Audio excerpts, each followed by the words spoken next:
Hi everyone, and welcome back to Legal Edge. Now, let's start with our monthly roundup of the most important current legal affairs topic or current legal knowledge topic from the month of March. मार्च की अगर हम बात करें तो हमारे लिए primarily यहाँ पर तीन चार टॉपिक इंपॉर्टेंट है, ठीक है, इंपॉर्टेंट है as such. One is related to excommunication and interfaith marriages, ठीक है. Then there is an issue of rights of persons with disabilities act. Then there is another issue of COVID vaccine related side effects and there is one more issue. तो एक एक करके अपन इन सारे topics को discuss करना start करते हैं. So the first topic which we have is the issue of excommunication and interfaith marriages. ठीक है, देखो यहाँ पर दो तीन टर्म्स इंपॉर्टेंट हैं, उनको समझकर चलना. ठीक है, the first important term is the personal law.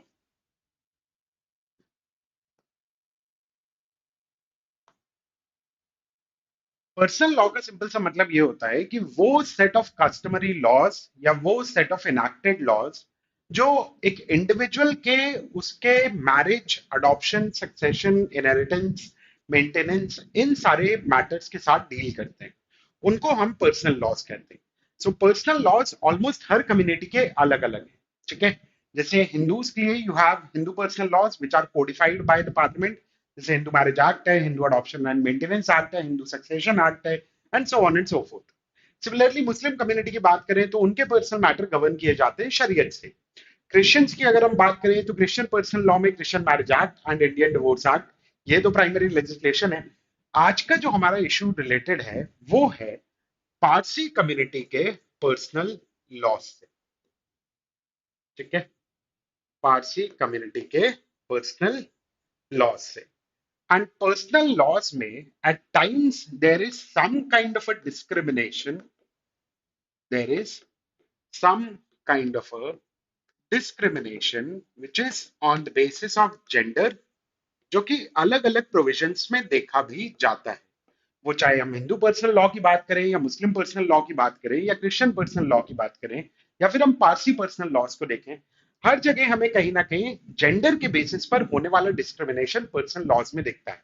फिर वो चाहे इनहेरिटेंस के मैटर्स पे हो, प्रॉपर्टी इनहेरिट करने के मैटर्स से रिलेटेड, मेंटेनेंस से रिलेटेड हो, अडॉप्शन से रिलेटेड हो, या सो on and so fourth.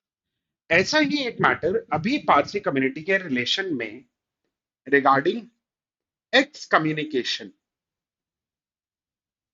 X communication.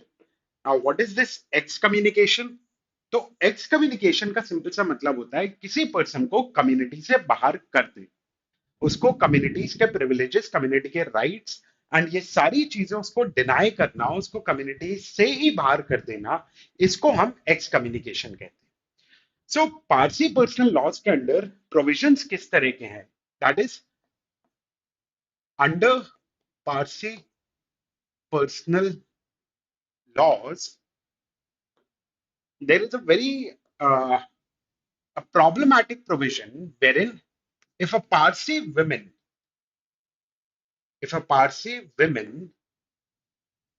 marries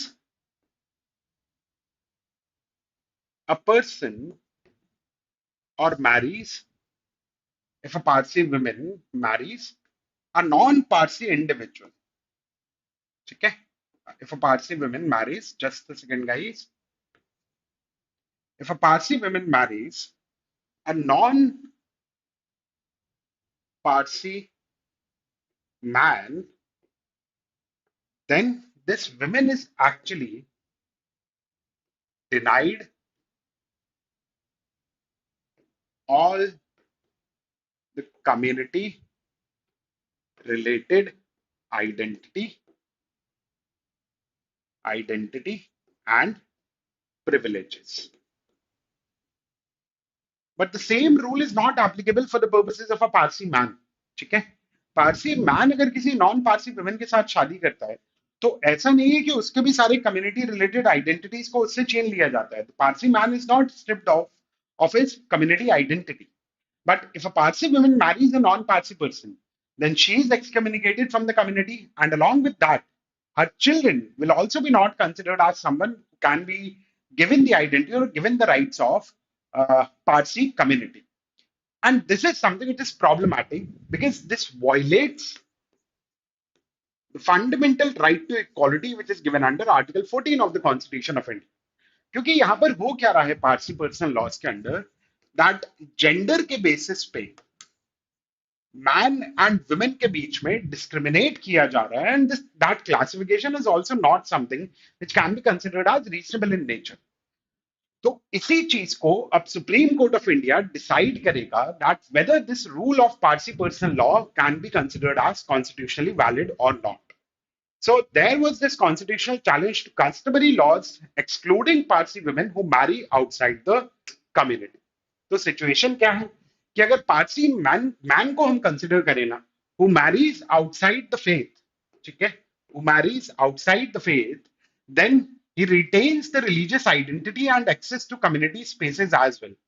And a Parsi man who marries a woman from outside the community, उसके चिल्ड्रन के स्टेटस की अगर हम बात करें ना, तो biologically 50% Parsi children are accepted with full religious rights, because only father is Parsi over here, so therefore they are considered as biologically 50% Parsi children.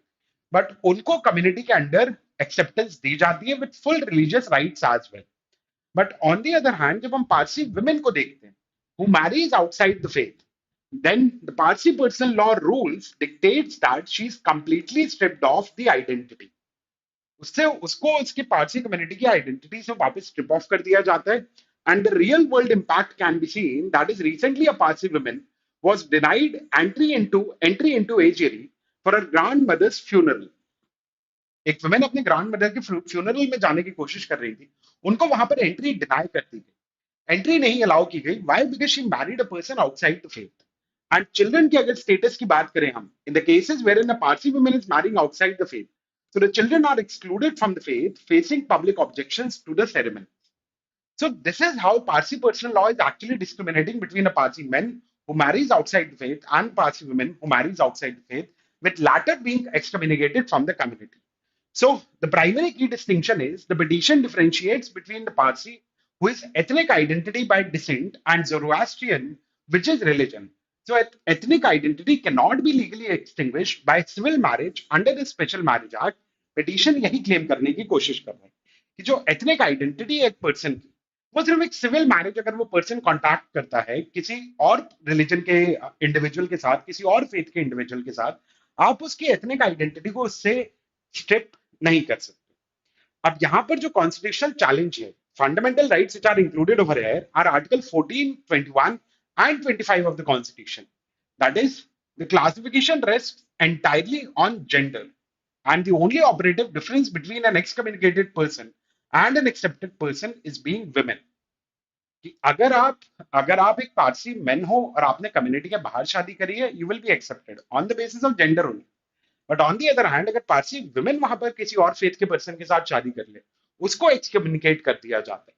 So this is considered as violative of article 14. Moreover, भाई शादी किससे करनी है, that is freedom to choose a partner is protected autonomy of an individual under Article 21 of the Constitution of India.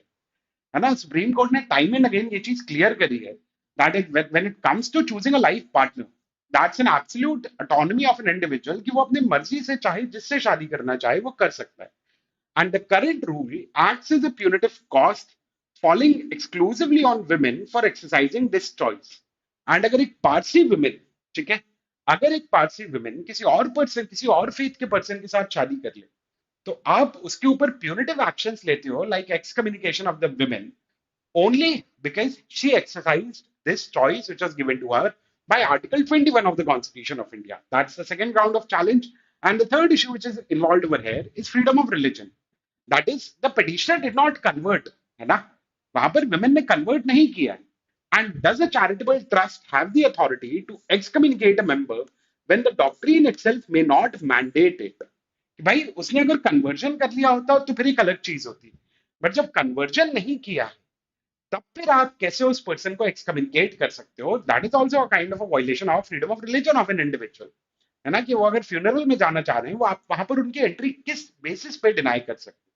So these are the primary reason on which this rule or this personal law matter of the Parsi community is now being challenged in the Supreme Court of India. And let's say कि Supreme Court अब इस पे आगे क्या कहता है. ठीक है, देखो पर्सनल लॉज की या पर्सनल मैटर्स की अगर हम बात करें ना, तो डिस्क्रिमिनेटरी प्रोविजन ऐसा नहीं है कि सिर्फ किसी एक ही पर्सनल लॉ में।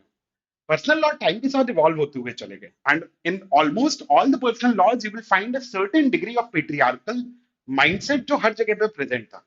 धीरे धीरे जजमेंट्स के साथ वो चीज इवॉल्व होती गई, एंड उनको इक्वालिटी के बेसिस पर या इक्वालिटी के टच स्टोन पर टेस्ट करके बैलेंस किया गया। लेट्स से अब इस मैटर में आगे क्या होता है, ठीक है।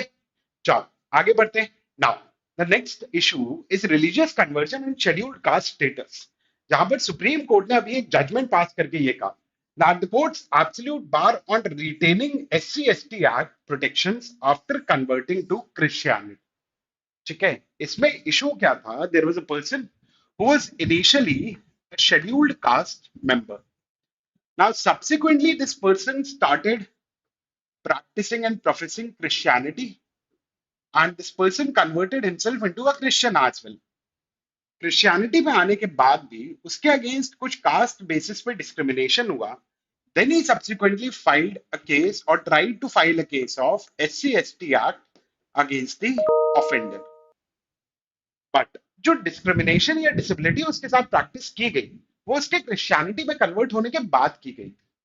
And therefore supreme court made it clear कि भाई looking at the constitutional scheme of our country and looking at the constitution of India, एक चीज जो बहुत ब्लेटेंटली कॉन्स्टिट्यूशन में क्लियरली गिवन है, only those individuals who are professing Hinduism, Buddhism and Sikhism can be included under the scheduled caste.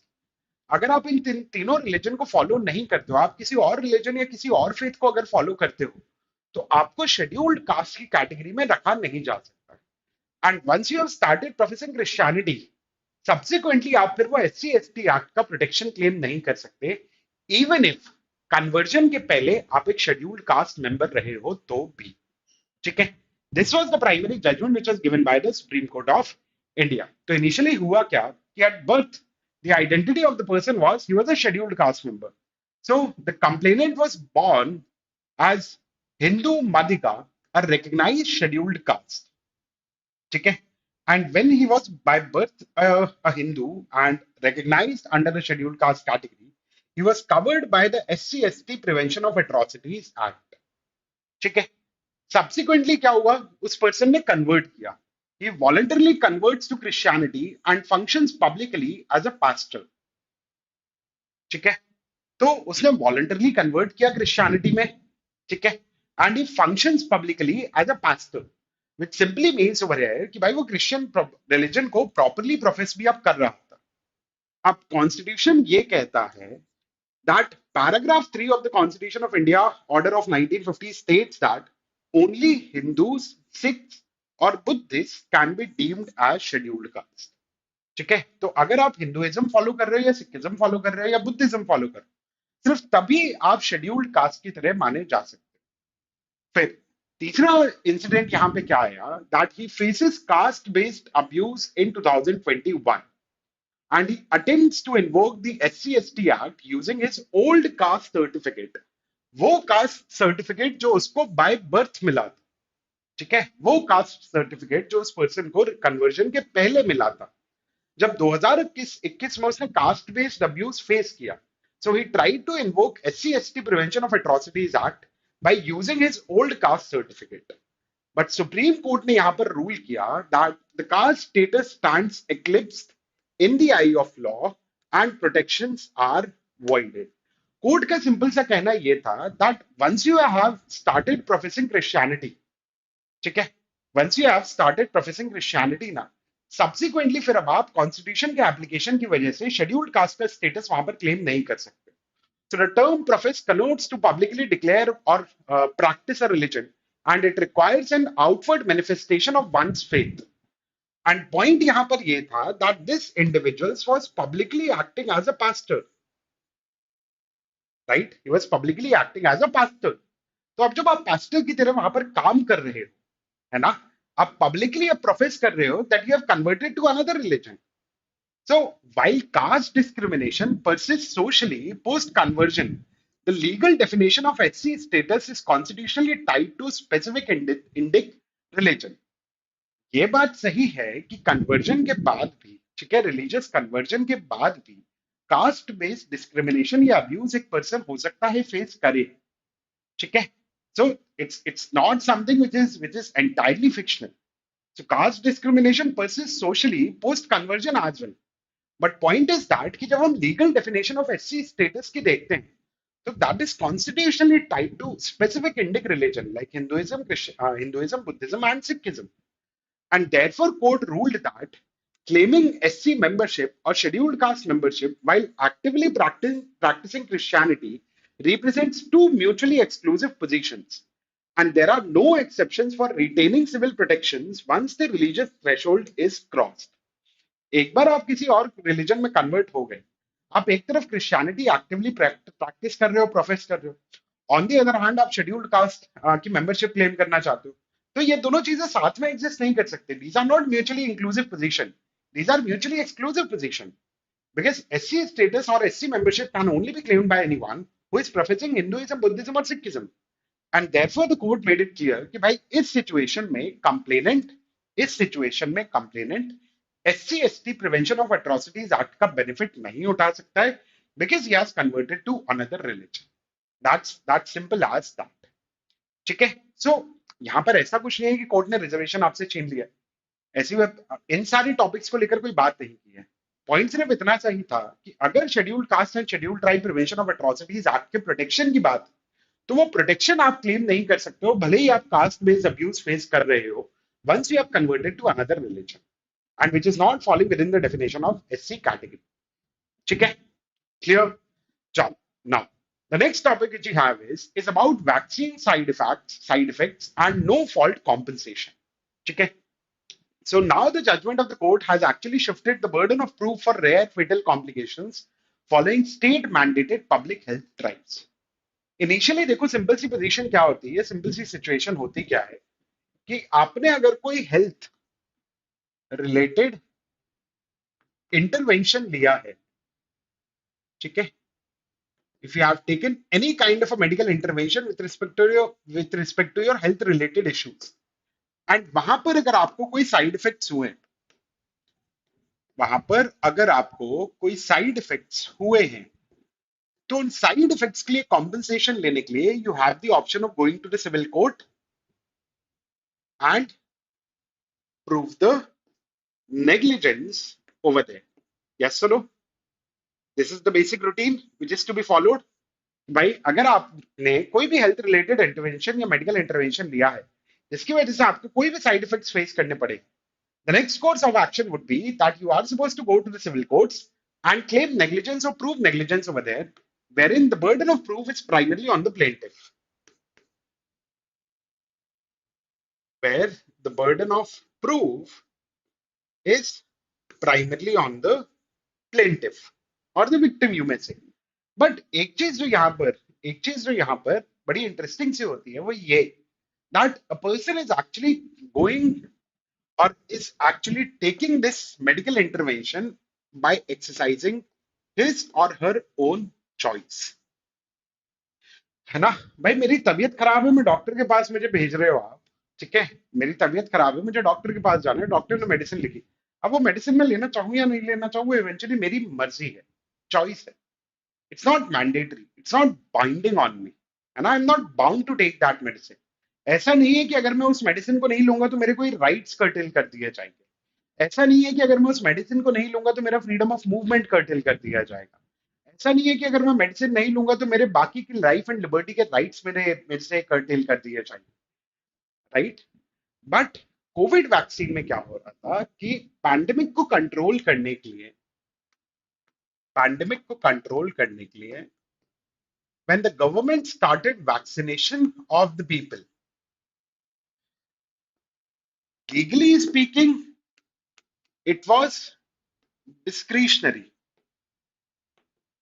Legally speaking it was discretionary. There was no mandate of the government कि नहीं आपको vaccine लगवानी ही है, ऐसा उन्होंने कहा नहीं था कुछ, है ना. They actually left to the choice of the people that whether you want to get vaccinated or not.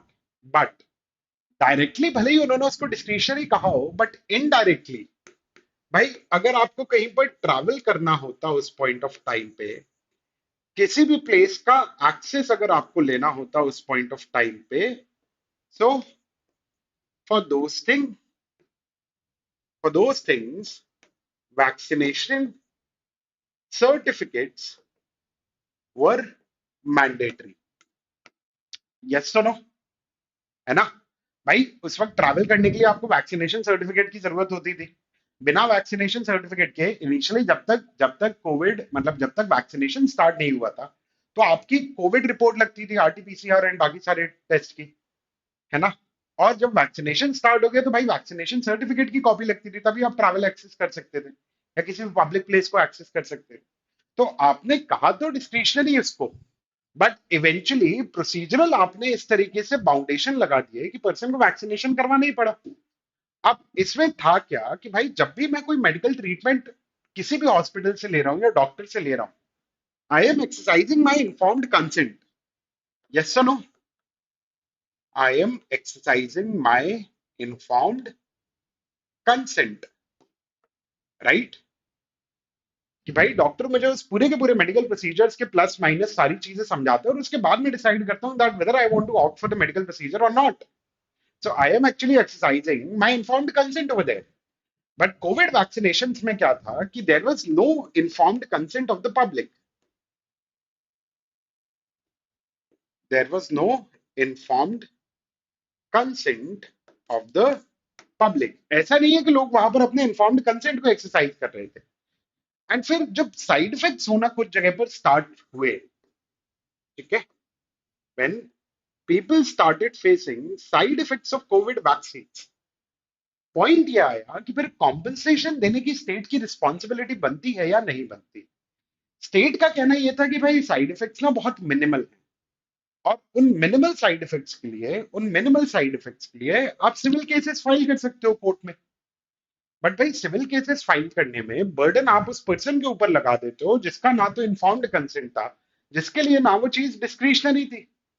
And public health policy के मैटर्स के फॉर्म में यहाँ पर स्टेट वैक्सीनेशन ड्राइव को लीड कर रहा था, तो फिर लाइबिलिटी तो स्टेट की होनी चाहिए. And that's what the court decided over है. एंड जहां पर कोर्ट ने नो फॉल्ट कॉम्पनसेशन को रूल किया, ठीक है, मतलब there is no responsibility of the person to prove that the vaccine had some kind of a problem and therefore he is facing the side effect. Vaccination की वजह से अगर किसी भी तरीके का साइड इफेक्ट हुआ है, the person can approach the government and government is bound to provide the compensation under the rule of no fault compensation policy. That is something which was decided or which was actually a very good step taken by the Supreme Court of India. Government का defence यहाँ पे था क्या, जो court ने eventually reject भी कर दिया. They said that there are civil and consumer court mechanisms available and the people should approach them in order to claim their compensation. But in situation में the burden is upon the families which must prove negligence or malfeasance by vaccine manufacturers. Point ये थी, it places an impossibly onerous scientific burden on grieving families and risks unequal access to relief as well. भाई जहां पर death हुई है वहां पर अब आप इस तरीके का ओनरस बर्डन उस फैमिली के ऊपर इंपोज कर देते हो कि आप प्रूव करो कि वैक्सीन मैन्युफैक्चरर के नेग्लिजेंस या मैलफीजेंस की वजह से वो डेथ हुई. और कोविड वैक्सीन थी, है ना, कोई नॉर्मल सर्दी बुखार की दवाई तो थी नहीं. उतनी साइंटिफिक नॉलेज और साइंटिफिक एविडेंसेस गैदर कर पाना क्या हर फैमिली के लिए पॉसिबल हो पाएगा which are actually still grieving because of the death of the persons due to COVID vaccine side effects. And मान लो चलो एक फैमिली हो सकता है वो चीज प्रूव कर ले, सेकंड फैमिली वो प्रूव ना कर पाए. That amounts to unequal access to relief as well, which in itself will violate article 14 of the constitution of India.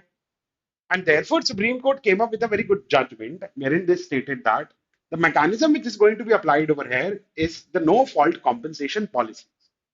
So burden family के ऊपर सिर्फ इतना होगा that families must only prove injury or death closely following vaccination. कि vaccination लगने के कुछ time के बाद ही उस पर्सन को या तो इंजरी कॉज हुई या उसकी डेथ कॉज होगी, इतना उन्हें प्रूव करना है. And why the court imposed no fault compensation policy upon the state.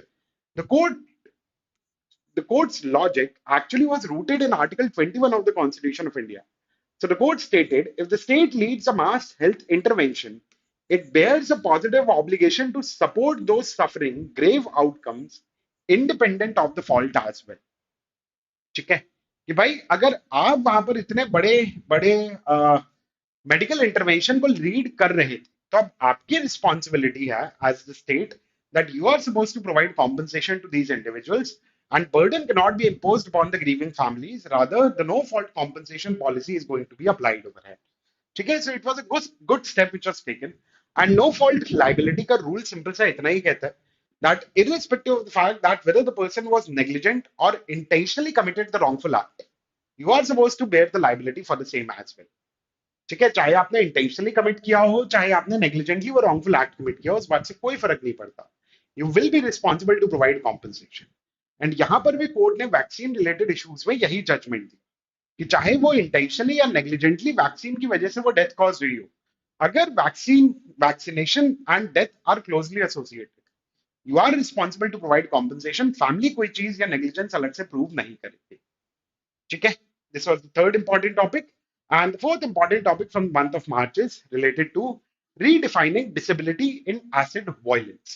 So there was a PIL which was filed in the Supreme Court exposing the legislative gap between external disfigurement and internal visceral damage. अब इसमें क्या है देखो, acid attack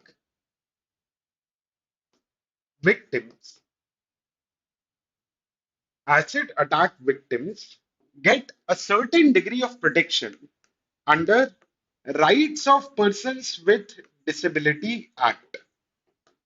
ठीक है, general rule is that the acid attack victims will get certain degree of protection under the Rights of Persons with Disabilities Act, जहां पे उनके rehabilitation के लिए, उनके welfare के लिए certain schemes are in. ठीक, तो उसमें process क्या है कि medical board after looking at the external injury, ठीक है, after looking at the external injury, external scars और इंजरी, उसको देखने के बाद medical board will provide the certificate and the acid attack victim will be considered as somebody who will get the protection of rights of persons with disabilities act. ठीक है, but इसमें है क्या, वो एक्सटर्नल स्कार अपीयर होना चाहिए. Acid attack दो तरीके से हो सकता है. Either you can throw the acid to the person over the person. ठीक है, आप एसिड उनके ऊपर फेंक सकते हो जिसकी वजह से उनको एक्सटर्नल इंजरीज होंगी. दूसरा तरीका है एसिड एडमिनिस्ट्रेशन, जिसमें आती है आपकी एसिड इंजेक्शंस वाले scenarios.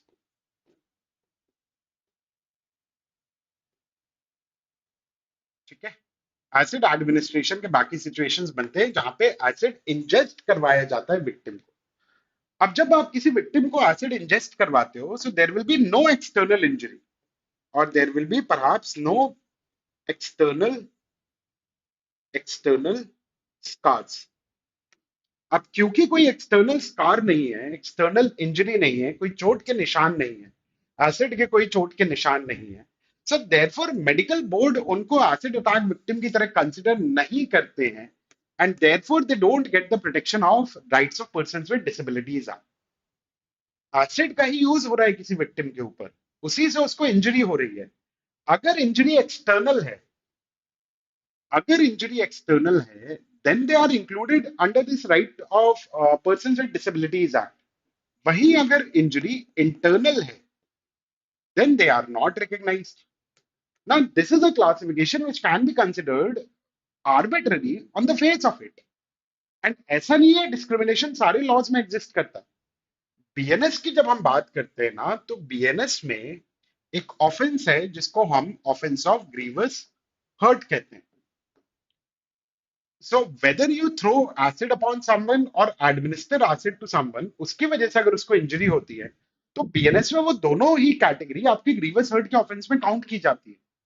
But person with disability act के अंदर एक वेलफेयर लेजिस्लेशन में जब उस पर्सन को बेनिफिट देने की बात है, वहां पे आप दोनों को डिफरेंशिएट करके ट्रीट करते हो. And therefore, this PIL is filed in the Supreme Court of India to work upon this kind of discrimination. तो गैप क्या है, देखो मेथड ऑफ असॉल्ट पे अगर हम आए, so whenever the method of assault is throwing of acid, which will lead to external injury, so external disfigurement and BNS section 124 punishes it severely. Disability law के under अगर हम बात करें, तो एक्सटर्नल डिसफिगरमेंट में जो आपके एसिड थ्रोइंग वाले विक्टिम हैं, they are recognised and fits the criteria for locomotor disability, and victims are eligible for state welfare schemes as well. But on the other hand जब हम एसिड के method of assault पे forcible injection की तरफ जाते हैं जो कि इंटरनल इंजरी कॉज करेगा किसी पर्सन को, so visceral damage to mouth and stomach which is caused because of this thing, BNS का सेक्शन 124 इसको भी इक्वली पनिश करता है जैसे वो एसिड थ्रोइंग के ऑफेंसेस को पनिश कर रहा होता है। बट जब rights of person with disability act की तरफ हम देखते हैं, so these individuals are not recognised over there, they are ignored, and medical boards reject claim because guidelines only assess visible scarring, and these individuals are excluded from rehabilitation. And this is a problematic thing over here. भाई acid attack का ही victim है, दोनों जगह same चीज ही हो रही, एक जगह आप रिकग्नाइज कर रहे हो, दूसरी जगह आप रिकग्नाइज नहीं कर रहे हैं, and this is arbitrary classification. So therefore, the PIL has been filed in the Supreme Court of India, wherein the petition asks the court to interpret violent assaults by throwing to mean violent assaults involving the use of acid, aligning welfare law with functional reality, ताकि वो जो protection उनको नहीं मिल पा रहा है वो protection उनको मिल पाए. So these were one of the four important topics from the month of March. And primarily जो issues यहाँ पर involved हैं आपके, वो article 14 equality and non arbitrariness को लेकर इन्वॉल्व है, article 21 and statutory boundaries and faith, that is article 25 and the order, या फिर आपका पारसी वुमेन का इशू. ठीक है, okay, thank you so much.